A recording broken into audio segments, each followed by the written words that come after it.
Dubai global വില്ലേജിന്റെ പുതിയ season October 15-ന് ആരംഭിക്കും. ഏറെ പുതുമകളോടെയാകും 30ാമത്തെ സീസണിന്റെ വരവ്. സന്ദർശകരുടെ എണ്ണത്തിലും റെക്കോർഡുകൾ തകർക്കാനുള്ള ഒരുക്കത്തിലാണ് ദുബായിലെ ആഗോളഗ്രാമം. ലോകമെമ്പാടുമുള്ള ഭക്ഷണം, സംസ്കാരം, ഷോപ്പിംഗ്, റൈഡുകൾ തുടങ്ങി തത്സമയ വിനോദ പരിപാടികൾ വരെ ആസ്വദിക്കാനുള്ള one stop ഡെസ്റ്റിനേഷനാണ് global village.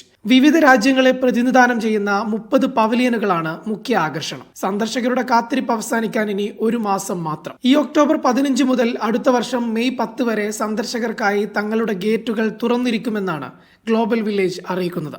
1996-ൽ Dubai ക്രീക്കിൽ ചെറിയ പവലിയനുകളായി തുടങ്ങിയ ഗ്ലോബൽ വില്ലേജാണ് ഇന്ന് രാജ്യത്തെ ഏറ്റവും കൂടുതൽ ആളുകൾ സന്ദർശിക്കുന്ന ആകർഷണമായി മാറിയത്. 10.5 മില്യൺ സന്ദർശകർ എന്ന റെക്കോർഡ് നേട്ടത്തോടെയാണ് കഴിഞ്ഞ സീസൺ അവസാനിച്ചത്. കഴിഞ്ഞ വർഷം സന്ദർശകരെ കാത്തിരുന്നത് 40,000 ഷോകളും 200-ലധികം ഡൈനിങ് ഓപ്ഷനുകളും 200ഓളം റൈഡുകളുമായിരുന്നു. 30ാം വാർഷികത്തിൽ സന്ദർശകർക്ക് ഇതുവരെ കാണാത്ത അത്ഭുതങ്ങൾ സമ്മാനിക്കാനുള്ള ശ്രമങ്ങളിലാണെന്നാണ് സംഘാടകർ അറിയിക്കുന്നത്.